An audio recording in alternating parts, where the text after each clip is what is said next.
Okay, so this is the amazing Photoshop, and it really is a very reasonable way to be able to do stunning graphics and make them look exactly the way you want to. For just this tutorial, I'm just going to go up to the file and I'm going to go open, and I'm just going to open, this is a Photoshop file for the sleep image that I did. I'm just going to open that up, just so that you can kind of see what that image contains, okay? I will do more detailed tutorials, but this is just an intro. So basically, what I have here is all the layers of that file.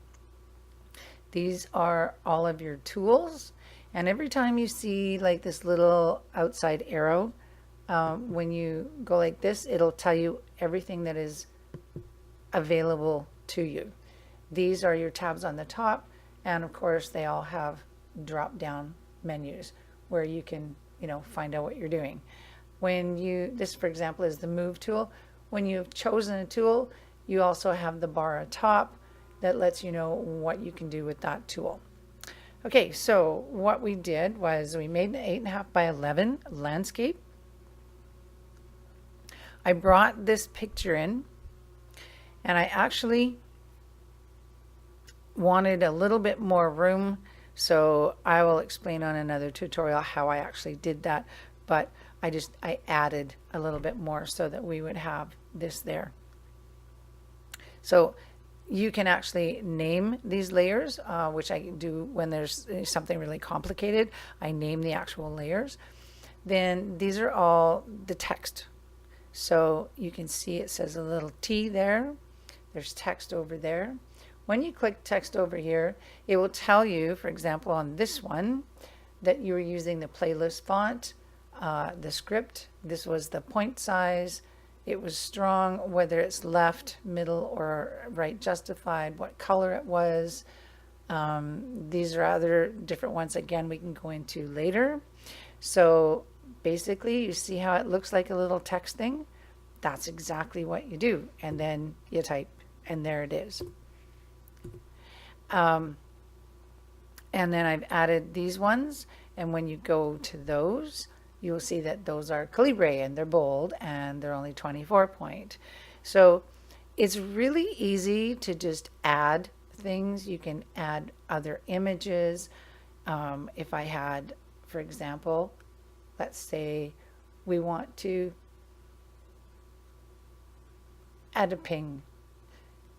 Now, I now have two windows open, as you can see. There's one there and one there. So if I go up to Window and go Arrange, okay, Window Arrange, it will let me arrange a number of different windows. I'm just going to go 2 up vertical. And with the Move tool selected, I just pick it up. Oops, I have to make sure it's highlighted. Pick it up and move it over there. And then I would come back to this layer or window, and I would just close it, and I don't need to save that. And that keeps the amount of windows that you have open to a minimum. Now, obviously this is way too big. I'm going to hold down the Shift button and shrink it.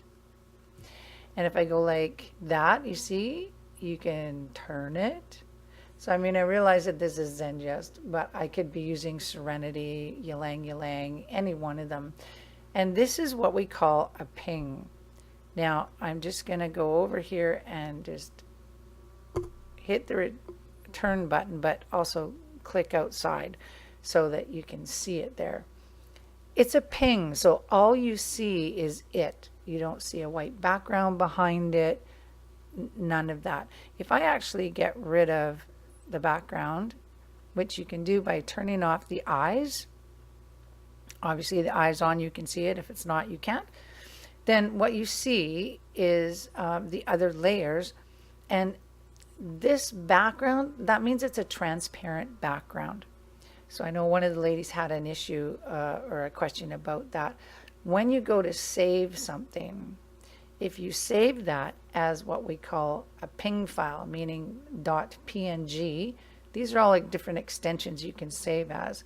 If you save that as a ping, then all that will be in that file is this and the text, and that's it.